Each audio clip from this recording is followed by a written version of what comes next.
Ngayong Biyernes Santo, patuloy nating pagnilayan ang pagpapakasakit at pagkamatay ng ating Panginoong Hesukristo. Taimtim nating pagnilayan ngayon ang 7 huling wika o 7 palabras.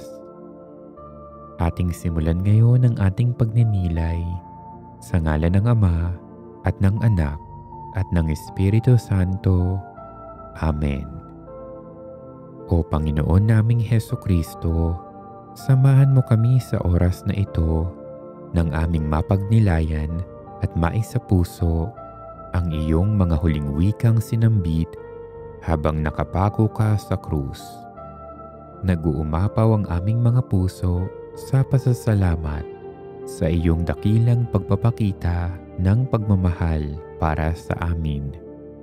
Nawa maging mabunga ang panahong ito ng pananalangin at pagninilay nang matapat naming masundan ng iyong halimbawa at manariwa sa amin ang kahalagahan ng iyong pag-aalay ng buhay para sa aming kaligtasan. Amen. Ang unang wika. Nang dumating sila sa dakong tinatawag na bungo, ipinako nila sa krus si Jesus. Ipinako rin ang 2 salarin, isa sa gawing kanan at isa sa gawing kaliwa. Sinabi ni Jesus, "Ama, patawarin mo sila sapagkat hindi nila nalalaman ang kanilang ginagawa." At nagsapalaran sila upang malaman kung alin sa kanyang kasuotan ang mapupunta sa isa't isa.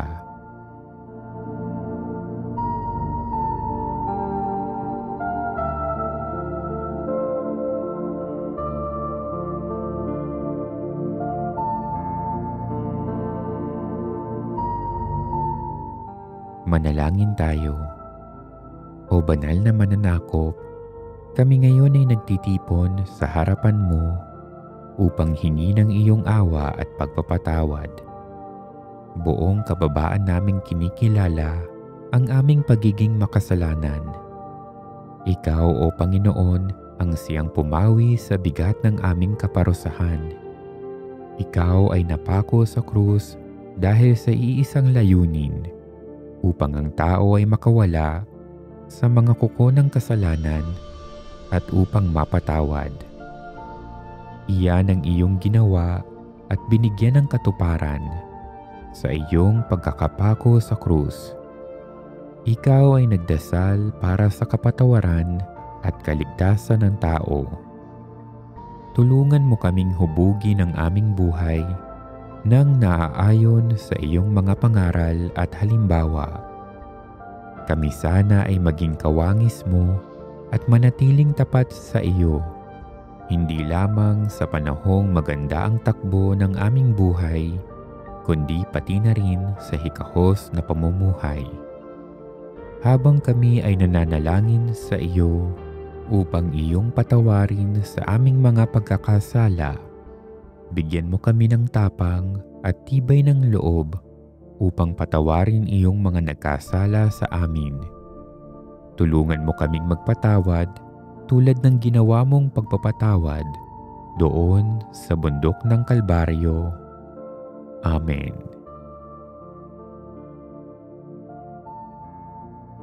Ang ikalawang wika. Tinuya siya ng isa sa mga salaring nakabitin at ang sabi, "Hindi ba ikaw ang Mesiyas?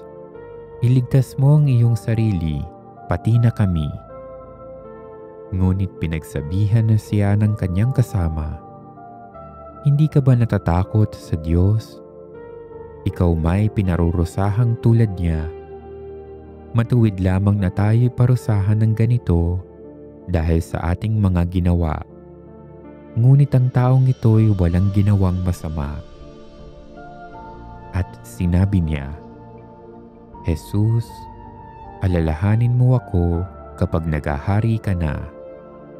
Sumagot si Jesus, "Sinasabi ko sa iyo, ngayon di isasama kita sa paraiso."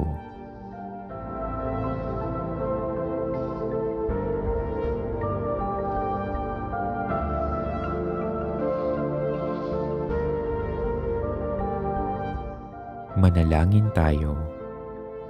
O mapagmahal na Panginoon, habang ikaw ay nakapako sa krus, buong awa mong pinatawad ang nagtitikang salarin. Ipinagkaloob mo sa Kanya ang iyong biyaya at pag-aaruga, at ibinigay mo rin sa Kanya ang kahulugan ng iyong pagpapatawad, ang makasama ka sa kalangitan. Ito nawa ay magbigay sa amin ng pag-asa at magsilbing paunawa sa amin na ang kapatawaran ay laging makakamit ng sino mang magsisisi sa kanyang kasalanan.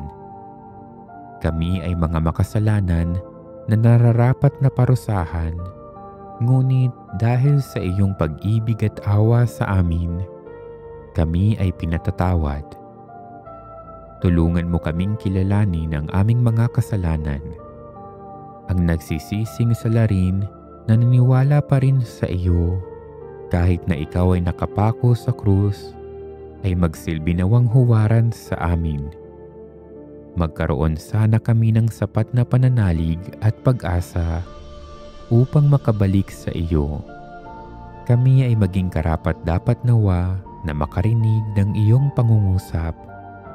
Sa araw na ito, ikaw ay makakasama ko sa paraiso. Amen.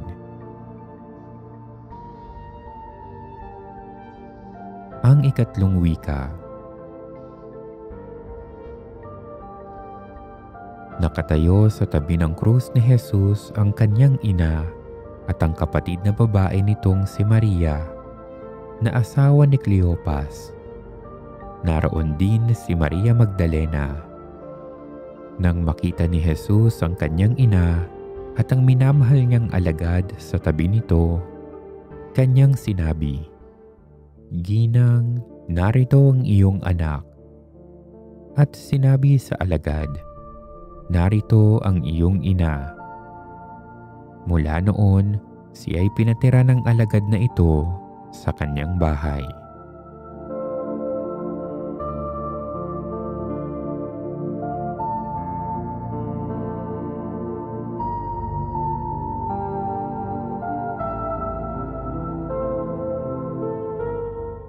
Manalangin tayo.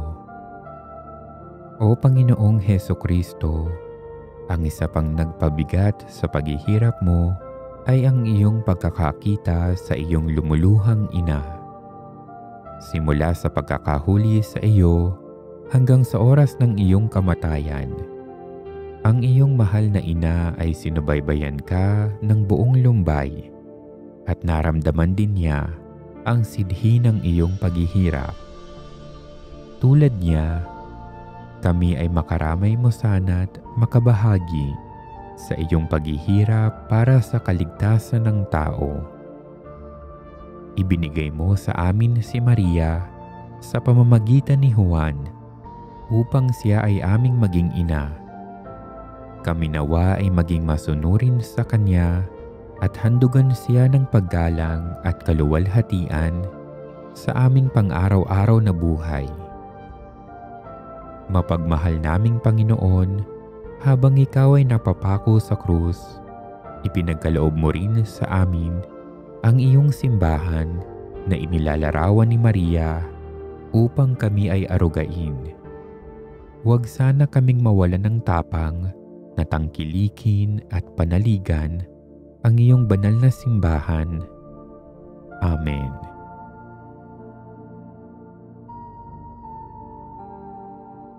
Ang ikaapat na wika. Mula sa tanghaling tapat hanggang sa ikatlo ng hapon ay nagdilim sa buong lupain. Nang mag-iikatlo ng hapon, sumigaw si Jesus, "Eli, Eli lama sabachthani." Ibig sabihin, Diyos ko, bakit mo ako pinabayaan?"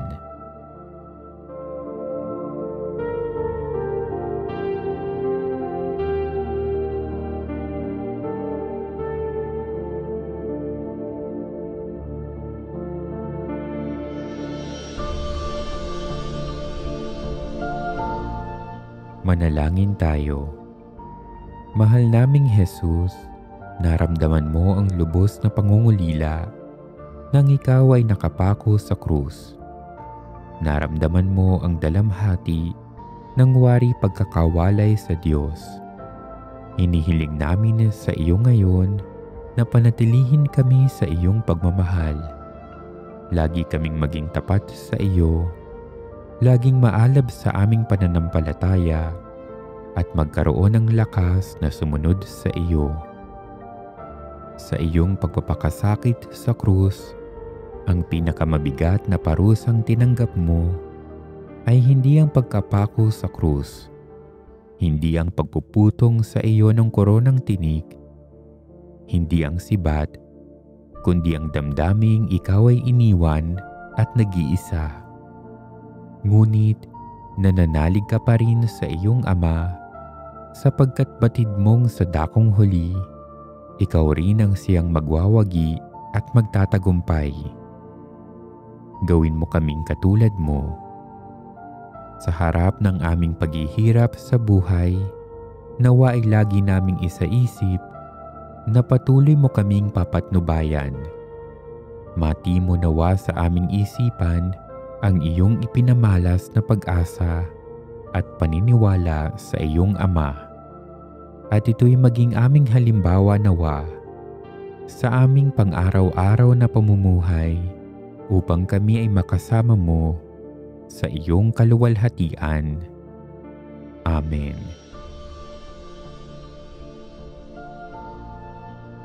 Ang ikalimang wika. Pagkatapos nito, alam ni Jesus na naganap na ang lahat ng bagay at bilang katuparan ng kasulatan ay sinabi niya, "Nauuhaw ako." May isang mangkok doon na puno ng maasim na alak. Itinubog nila rito ang isang espongha, ikinabit sa sanga ng isopo at idiniit sa kanyang bibig.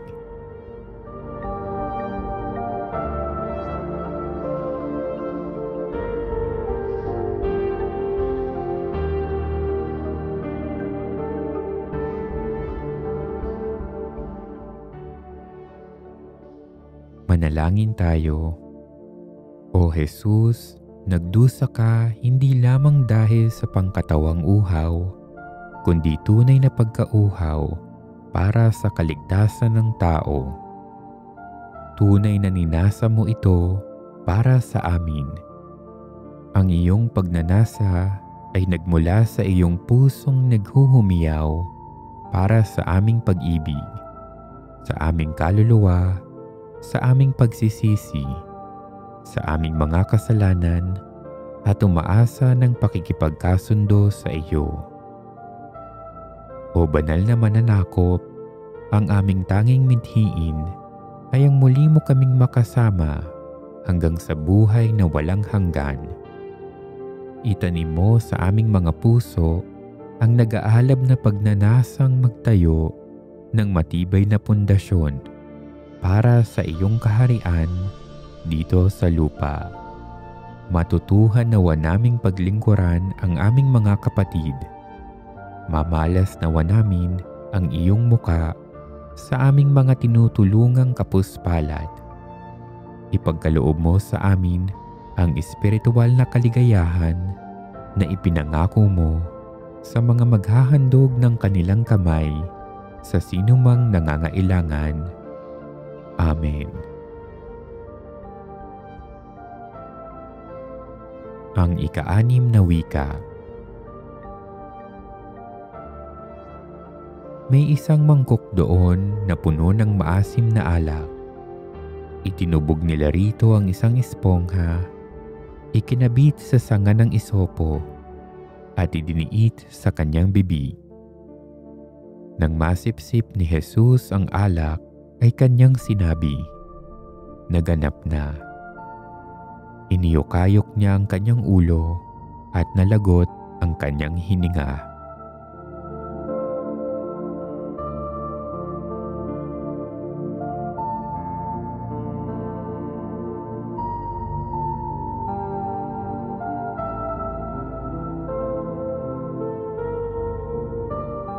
Manalangin tayo.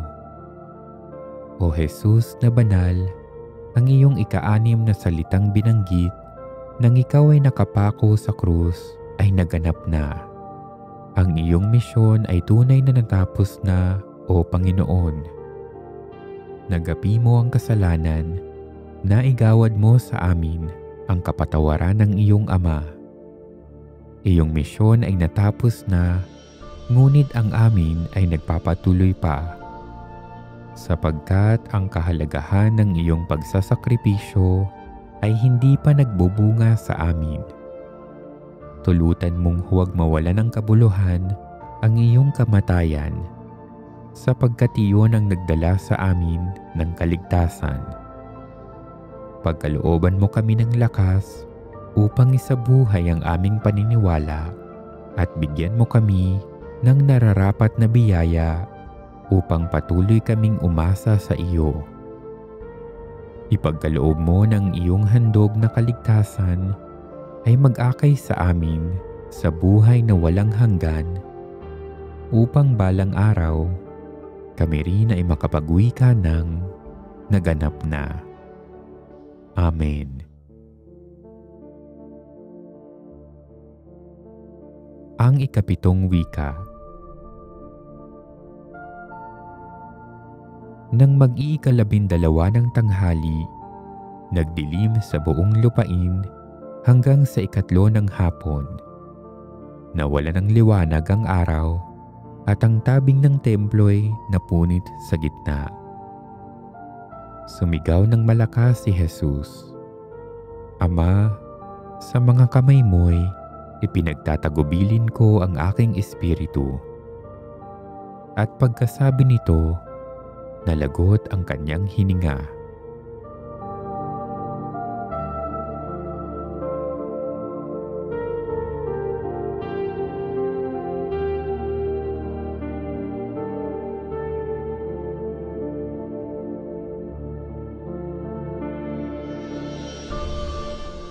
Manalangin tayo. Panginoon naming tagapagligtas, kaming iyong mga tagapaglingkod at alagad na sumusunod at nakikibahagi sa iyong paghihirap at kamatayan sa krus ay nagpapakababa sa iyong harapan at nagsusumamo na iyong iukit sa aming mga puso ang banal na kasaysayan sa Kalbaryo. Nagpapasalamat kami sa mga pagninilay at panalangin na aming naisagawa sa iyong paghihirap sa Kalbaryo. Salamat Panginoon sa mga ipinangaral mo sa amin sa paanan ng krus. Ang katotohanan nawang ipinagkaloob mo sa amin ay maging patnubay namin patungo sa buhay na walang hanggan. Amen. Mga kapatid, lumuhod tayo sa harap ng larawan ng Nuestro Padre Jesus Nazareno. Sambahin natin siya na nakaluklok sa kanan ng Amang nabubuhay magpakilanman.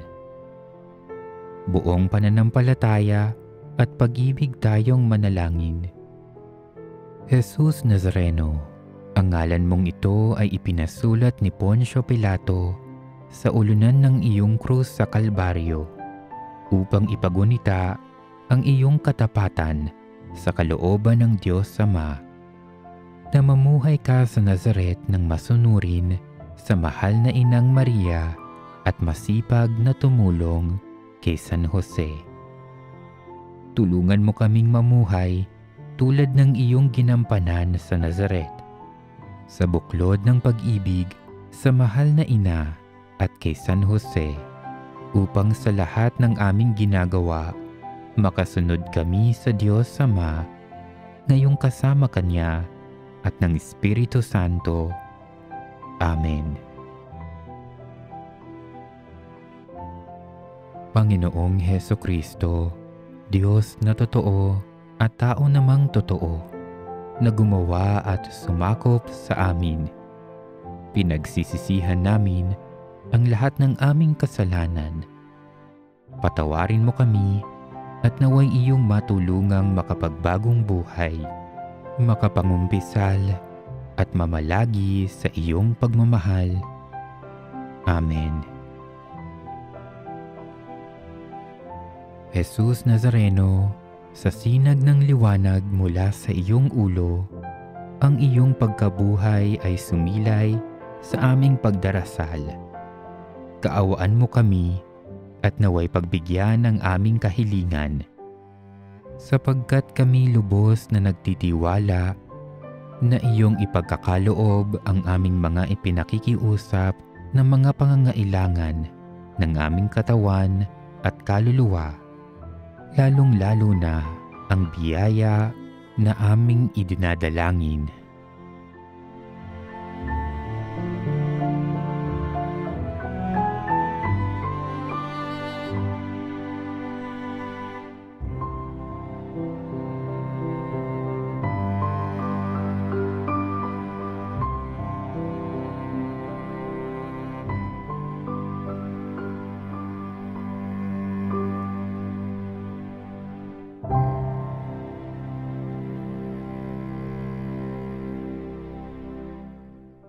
Kami lubos na nagtitiwala na iyong ipagkakaloob ang aming mga kahilingan, sapagkat iyong ipinahayag na humingi kami at iyong ipagkakaloob. Sa lakhੀ ng aming pananalig, nagpapasalamat na kami ngayon pa lamang, sapagkat ang nananalig sa iyo ay hindi nabibigo. Kaya nga iyong ninanais na kami ay magtiwala ng lubos sa iyong paglingap, ngayon at magpasawalang hanggan. Amen. Jesus Nazareno, sa iyong balikat ay iyong ipinasan ang tanang mag-anak sa sanlibutan. Mula pa sa Nazaret, ang pagpapala sa buhay ng mga mag-anak ay iyong tinitiyak, sapagkat ang paglingap ng mahal na Inang Maria at ang pagtataguyod ni San Jose ay laging makakamit ng lahat ng nananalig. Patatagin mo sa katapatan, sa pagmamahal at pagtutulungan ang lahat ng mga magulang at mga anak na dumudulog sa iyong kalinga. Amen. Ang krus ng ating Panginoong Hesukristo ay ang pinakadakilang tanda ng pag-ibig ng Diyos. Ngunit ang kapangyarihan ng krus ay hindi lamang isang katotohanan na nakalipas na. Bagkus, magpahanggang ngayon, ang biyaya ng kaligtasan na dulot nito ay ipinaabot pa rin sa atin sa pagsasariwa natin sa misteryo ng ating Panginoon.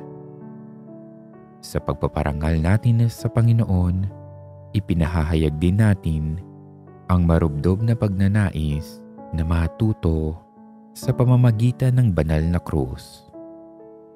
Manalangin tayo.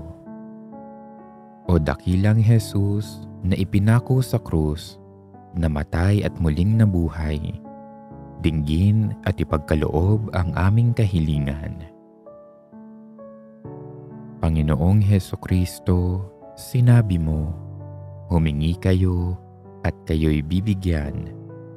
Humanap kayo at kayo'y makakatagpo. Kumatok kayo at kayo'y bubuksan. Ipagkaloob mo sa amin na maragdagan ang aming pananampalataya, pag-asa at pag-ibig, upang kami manatiling tapat sa aming ipinangako sa binyag hanggang kamatayan. O dakilang Jesus na ipinako sa krus, namatay at muling nabuhay, dinggin at ipagkaloob ang aming kahilingan. Panginoong Hesukristo, sinabi mo, lumapit kayong lahat sa akin na nahihirapan at nabibigitan sa pasanin, at kayo'y aking pagiginhawahan. Kami lumalapit sa iyo ng buong pagtitiwala na ang iyong maawaing puso ay pagagaanin ang lahat ng aming pasaning pangkaluluwa at pangkatawan. O dakilang Jesus na ipinako sa krus, namatay at muling nabuhay, dinggin at ipagkaloob ang aming kahilingan.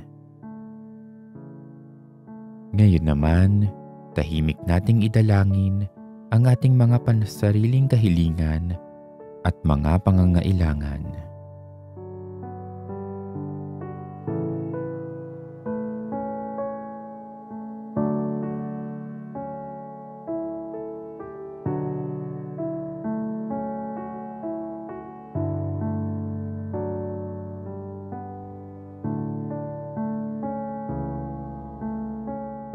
O dakilang Jesus na ipinako sa krus, namatay at muling nabuhay, dinggin at ipagkaloob ang aming kahilingan.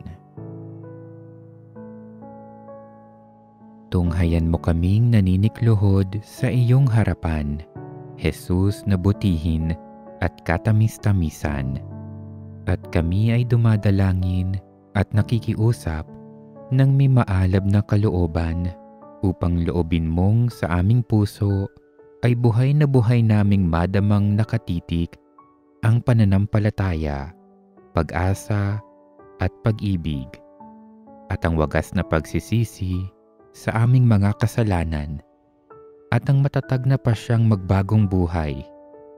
Samantalang nababagbag ang aking loob at nalulungkot ako sa pag-iisip at pagsasaloob ng iyong 5 mga sugat habang binabakas namin ang pangungusap na iyong inilagay sa bibig ni David na propeta mo para kanyang maipahayag tungkol sa iyo, Jesus na butihin. Mga kamay ko at paay pawang binutasan, ang buto ng katawan ko sa masid ay mabibilang. O Jesus na manunubos, nagkatawang tao ka upang giligtas kaming mga makasalanan. Sa iyong pangangaral, kami ay dinala sa tuwid na landas. Sa iyong mga gawa, pinanumbalik kami sa aming tunay na pagkatao. Sa iyong paghihirap, kami ay dinamayan. Sa iyong pagkamatay, kami ay binigyan ng buhay, buhay na walang hanggan. Kami ngayon ay naninikluhod na sumasamo sa iyo, O Diyos ng buhay, na dumaan sa pinto ng kamatayan, dala ang aming mga alalahanin, pagkabalisa, naliligalig na pananampalataya, nang dahil sa mga patong-patong na hamon ng buhay.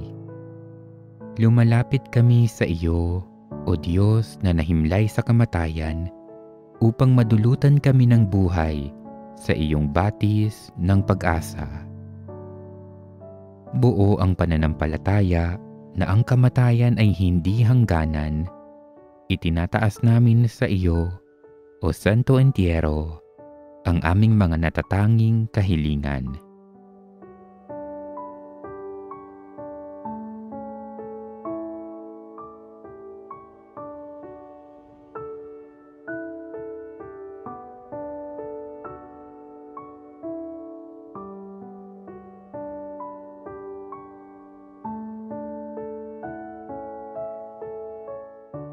Inihahabilin namin sa iyong mga kamay ang mga kahilingang ito, puspos ang pananalig na sa iyong pagkamatay, bumubukal ang pag-asa at buhay na walang hanggan. Amen. Ama namin, sumasalangit ka. Sambahin ang ngalan mo. Mapasa amin ang kaharian mo.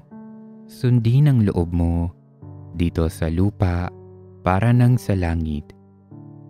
Bigyan mo kami ngayon ng aming kakanin sa araw-araw at patawarin mo kami sa aming mga sala para nang pagpapatawad namin sa nagkakasala sa amin, at huwag mo kaming ipahintulot sa tukso at iadya mo kami sa lahat ng masama.